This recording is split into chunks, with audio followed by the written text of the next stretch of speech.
అపోస్తుల హతసాక్ష్యాలు వీక్షిస్తున్న లోగోస్పల్లి వీక్షకులకు శుభవందనాలు. తోమ, యేసుక్రీస్తు వారి 12 మంది అపోస్తులలో ఒకడైనటువంటి తోమ గలిలయ సముద్ర తీరాన చేపలు పడుతూ ఉండేవాడు. ఈ తోమ గలిలయ ప్రాంతంలోని పన్సాదా ప్రాంతంలో జన్మించాడు. ఈయన థామస్ తితిమస్ అని పిలువబడుతున్నాడు. థామస్ అనే మాటకు అరబిక్ భాషలో కవలలు అని అర్థం.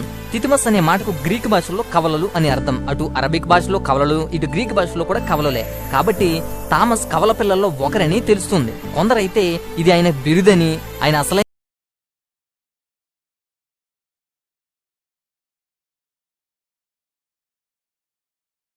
వారు లాజరును చూడగోరి యోదయ బయలుదేరడానికి తీర్మానించినప్పుడు ప్రాణాపాయము సంభవిస్తుందేమో అని శిష్యులు సంశయిస్తున్నారు.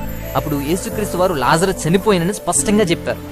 ఆయనతో కూడా చనిపోటకు మనం కూడా విడుదం రండి అని తోమ తనతో కూడా నుండిన శిష్యులతో చెప్పాడు. యేసుక్రీస్తును వెంబడించినప్పుడు మరణం సంభవించినా పర్వాలేదు, ఆయనతో కూడా వెళ్ళాలి అనే వాంఛ తోమ మాటల్లో కనబడింది. ఆయన్ను సందేహించి స్వభావంగలవాడు. యోహాను సువార్త 14 మొదటి నుంచి చూస్తే యేసుక్రీస్తు వారు తను పరలోక రాజ్యములకు వెళ్లి ఒక స్థలమును సిద్ధపరచనై ఉన్నానని, నేను వెళ్ళుచున్న స్థలానికి మార్గం మీకు తెలియనని చెప్పాడు. అయితే తోమకు ఏమీ అర్థం కావట్లేదు. అంతకు ముందు నా యందు విశ్వాసముంచుడి అని యేసుక్రీస్తు చెప్పినా గాని సంపూర్ణమైనటువంటి విశ్వాసముతో ఆయన మాటను తోమ అంగీకరించలేకపోయాడు. అపోస్తుడైన తోమాకు ఉన్న అవిశ్వాసము పరలోక రాజ్యాన్ని గ్రహించేటువంటి అభ్యంతర కారణంగా ఉండిపోయింది. ప్రభువా, ఎక్కడికి వెళ్ళుచున్నావో మాకు తెలియదే, ఆ మార్గం ఎలాగ తెలియను అని అపనమ్మకంతో తోమ అడుగుతున్నాడు.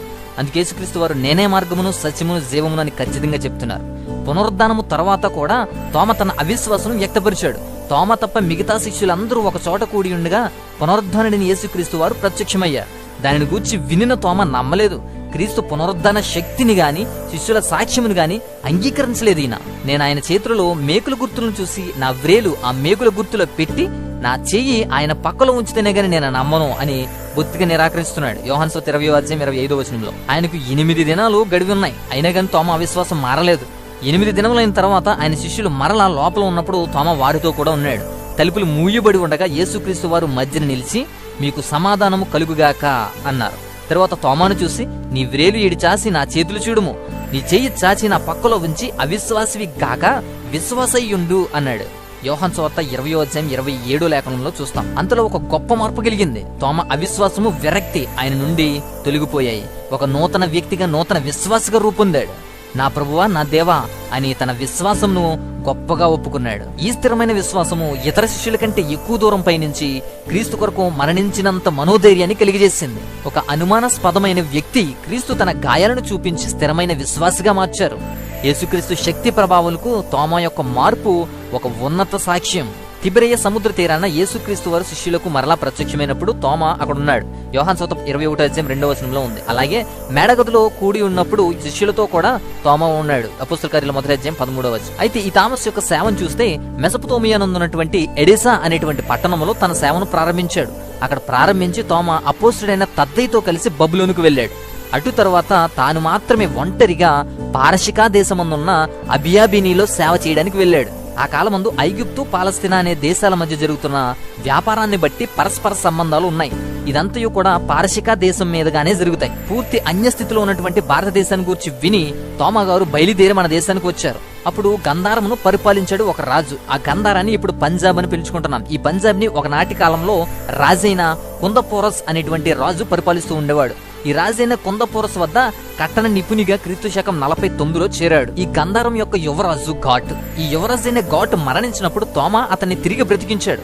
ఇలా తిరిగి బ్రతికించినందుకు ఈ రాజు క్రీస్తుని అంగీకరించాడు. తోమా సేవకు సహాయం చేశాడు. అయితే గుషానీలు అనేటువంటి వారు దాడి చేశారు. ఈ గుషానీల దాడిని బట్టి తోమా గంధార సంఘాన్ని శాంతియస్ అనేటువంటి డీకన్ చేతికి అప్పగించి సుకోటిరా అనే లంకకు వెళ్ళిపోయాడు. అక్కడ నుండి వర్తక వ్యాపారాలు జరిగేటువంటి ఒక ఓడ ఎక్కి క్రీస్తు శకము 52లో కేరళలో ఉన్నటువంటి మలబార్ సముద్ర తీరమందు గిరంగనూరులో దిగాడు.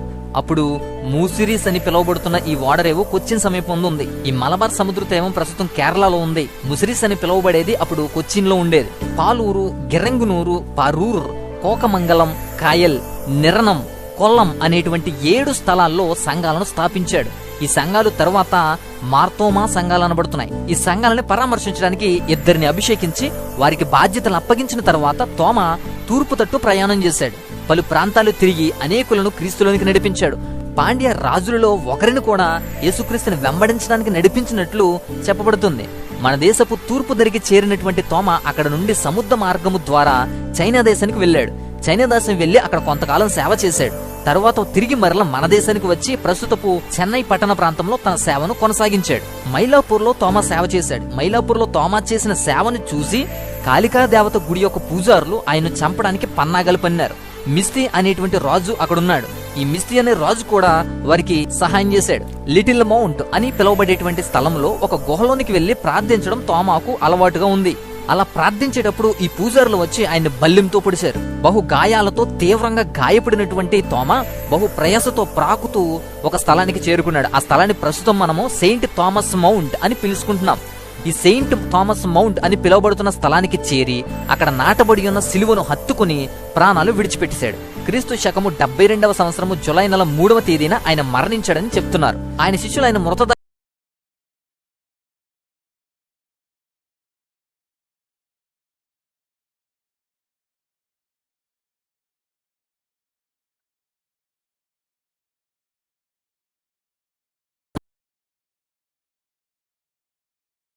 ఇటలీ దేశం ముందున్న ఓర్దోనాకు కొనుపోబడ్డాయి. ప్రస్తుతము అక్కడ పెద్ద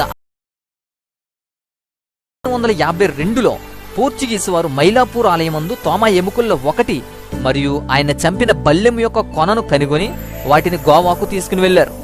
శిథిలమైన ఆ ఆలయం యొద్ద 1893 నుండి 1896 వరకు కట్టబడిన పెద్ద ఆలయము శాంతోమ్ కేథ్రిడల్ అనేటువంటి పేరుతో నేడు కూడా మైలాపూర్లో శాంతోమ్ కేథ్రిడల్ కనబడుతుంది. అపోస్తుడైన తోమా మరణించిన పెద్ద కొండలో క్రీస్తు శకం 1547లోను ఆయన ప్రార్థించిన చిన్న కొండలో అనే లిటిల్ మౌంట్ అని పిలుచుకునేటువంటి చిన్న కొండలో క్రీస్తు శకం 1612లోను కట్టబడి ఉన్నటువంటి ఆలయాలు నేడు కూడా ఎప్పటికీ కూడా కనబడుతున్నాయి. ఈ విధంగా తోమా గారు వెళ్ళలేనటువంటి దూర ప్రాంతాలకు కూడా వెళ్లి గొప్ప సేవను చేసి బల్లెపు పోటులతో రాళ్లతో కొట్టబడి యేసుక్రీస్తు కొరకు హతసాక్షిగా మరణించాడు. ఈ విధంగానే మరికొందరి అపోస్తుల హతసాక్ష్యాలు ఈ ఛానల్లో ఉన్నాయి గనుక వాటిని కూడా వీక్షించాలని మీకు గుర్తు చేస్తున్నాను. అనుక్షణము మనల్ని ప్రేమించే దేవాతి దేవునికి నిత్యము మహిమ కలుగుగాక.